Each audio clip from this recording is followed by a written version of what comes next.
మహిళల కోపం తగ్గడానికి చిట్కా ఏమిటి? Rage ritual. ఆ వివరాలేంటో చూద్దాం. దేశం ఏదైనా, ప్రాంతం మరేదైనా ఆడపిల్లలకే ఎక్కడ లేని రూల్స్ ఉంటాయని చెబుతుంటారు. గట్టిగా మాట్లాడకూడదు, కోపాన్ని చూపించకూడదు, ఎక్కువగా ఏడవకూడదు. ఇలాంటి ముతక నియమాలు ఈ సమాజంలో ఎక్కువగానే ఉన్నాయి. ఈ విషయంలో ఆ దేశం, ఈ ప్రాంతం అనే తారతమ్యాలేమీ లేవనే చెప్పాలి. వీటి కోసమే తెరపైకి వచ్చింది రేజ్ రిచువల్. అవును, ఈ సమాజంలో ఆడపిల్లలకు బోలెడని రిస్ట్రిక్షన్స్ ఉంటాయనేది తెలిసిన విషయమే. వారు చేసే దాదాపు మెజారిటీ పనులకు చాలానే నియమ నిబంధనలు పెడుతుంటారు. దీంతో రాను రాను ఆడపిల్లలకు ఈ రూల్స్ వల్ల మరింత కోపం, ఒత్తిడి పెరిగిపోతున్నాయి. కొందరు ఇవన్నీ గుర్తుంచుకొని యోగా, ధ్యానంపై దృష్టి పెడుతుంటారు. ఏమాత్రం అవకాశం ఉన్నా ఆ స్ట్రెస్ పోగొట్టుకోవడానికి ఆల్టర్నేటివ్ చూసుకుంటుంటారు. మరికొంతమంది మౌనంగా ఆ భారాన్ని మోస్తుంటారు. ఈ క్రమంలో ఈ తరహా సమస్యకు తాజాగా ఒక పరిష్కారం తెరపైకి వచ్చింది. ఇందులో భాగంగా రేజ్ రిచువల్ అనే పరిష్కారాన్ని కనిపెట్టింది మియా బందుకి అనే అమెరికన్ ఇన్ఫ్లుయెన్సర్. దీని ప్రకారం కొంతమంది మహిళలు బృందంగా ఏర్పడి ఓ అటవీ ప్రాంతాన్ని ఎంచుకొని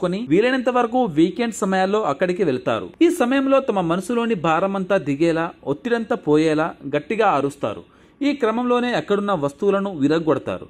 దీనికోసం ప్రత్యేకంగా ఏర్పాటు చేసిన ఎండిన కర్రలను వాడతారు. ఇలా చాలాసేపు చేసిన తర్వాత పూర్తిగా కోపమంతా దిగింది అనే భావన వచ్చిన తర్వాత కాస్త రిలాక్స్ అవుతారు. ఇలా చేయడం వల్ల లోపల దాగున్న కోపమంతా బయటికి వచ్చి ప్రశాంతంగా ఉన్నట్లు భావిస్తున్న వారి సంఖ్య ఇటీవల బాగా పెరిగిందంట.